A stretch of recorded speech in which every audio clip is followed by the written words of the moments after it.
Christmas Eve. I thought Christmas Eve dinner was going pretty well. This certain relative was really complimenting my food, and I'm like, wow, I was feeling pretty good about myself. But you know, you have that one relative that you know it would kill them to give you a sincere compliment. She said to me, oh, everything's so delicious, it must be your pan. Excuse me? Yeah, your pan. Oh yeah, it's a magic pan. Yes, it's a magic pan. It also makes bitter old hags disappear very quickly. I can dream, right? It's my Christmas wish.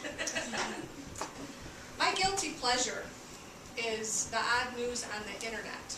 I'm not really into like the Kardashians or any of the other reality shows. I love to read the odd news on the internet. That to me is like crack. I could just sit there for hours reading about the woman in Hawaii who beat a peacock to death with a baseball bat because it was making too much noise. Really? Couldn't you just like scare it away or something? She beat a peacock to death. Or about the woman in Florida who was arrested for driving down the interstate while she was shaving her bikini area. But one of the stories that really has stuck with me is about an 85-year-old arrested for prostitution as the hooker. Now, because this is the odd news on the internet, it gets odder. The gender of this 85-year-old prostitute was unknown. I saw the picture online. I couldn't tell. And then even stranger still, the person's name was Francis. Who knows? And I was thinking about it, I'm like, it really made me very sad to think that our seniors have been reduced to prostituting themselves in order to buy Fix-A-Dent and Depends. I mean, I was like, that is so sad. Or maybe it's to pay off those casino loan sharks, because you know those guys are ruthless. They don't care how they get their money. They will turn your grandma out in a heartbeat. They don't care. But the person that I felt the worst for in this story was the cop that arrested them. Now, when you're a cop on the beat, it's not a surprise to come up to a car and see a hooker and a John doing what they do in the car. That is not a surprise. What the cop wasn't expecting, when he walked up to the car and put his flashlight in the car, he did not expect to see someone who looked an awful lot like his grandma giving service to this guy.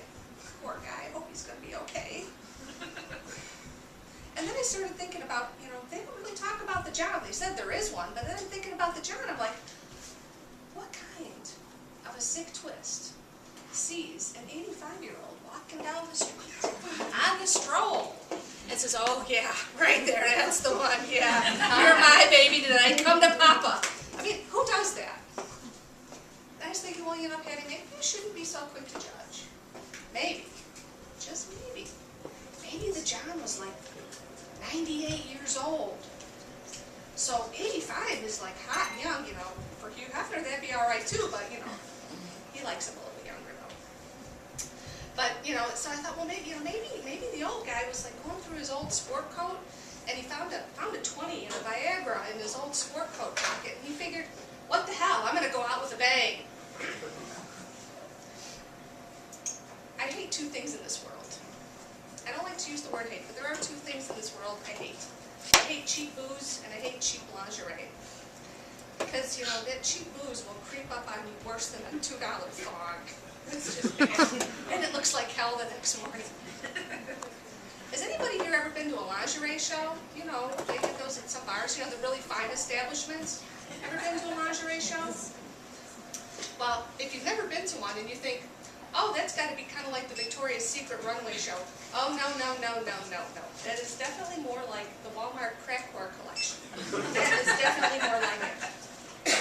I used to date a guy who was a huge fan of these lingerie shows. He was a very fine gentleman. He came over to my apartment one night after being at one of these lingerie shows, and he was all excited. He said, oh, baby, I won something for you. I'm like, really? What did you win? So he reaches in his pocket and he takes out this wad of itchy, scratchy lace and polyester. And he looks at me like a kid on Christmas morning. He's like, are you going to put it on? You know, I have two choices here. First choice, I can tell him to take that piece of junk and put it where the sun doesn't shine, and then he's going to bug me the rest of the night about this thing.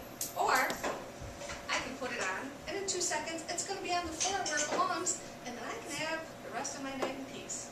Which option do you think I chose? Yeah, give me that thing, I'll put it on. So he hands it over to me, and it's a teddy, and it's hot pink, which for me is the color of death. Not good.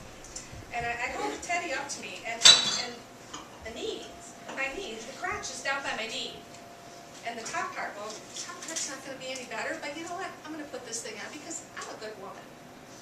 So I'm looking at this thing. I'm looking at it. I'm looking at it a little bit closer. And you know, it kind of looks like it's been worn. Oh. I said to his honey, was someone wearing this thing? And he looks at me, completely innocent. And he's well, yeah, of course, I won it. She took it off and she gave it to me. And I'm like, wait a minute, hold it, right there, wait.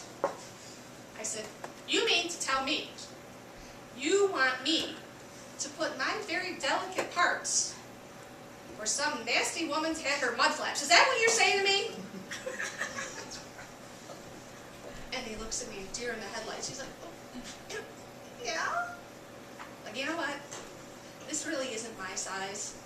This is your size. I think you need to put it on. He's like, huh? I'm like, no, you need to put it on. What? Put it on! Go ahead, put it on. So he gets, you know, he's struggling to put it on. He's kind of a plump man. And he gets the teddy about halfway up to his knees and can't get it on anymore. And you know, I've seen some really scary things in my day, but there are a few things more frightening than witnessing a large hairy man trying to struggle into a hot pink teddy. Except maybe an 85-year-old hooker.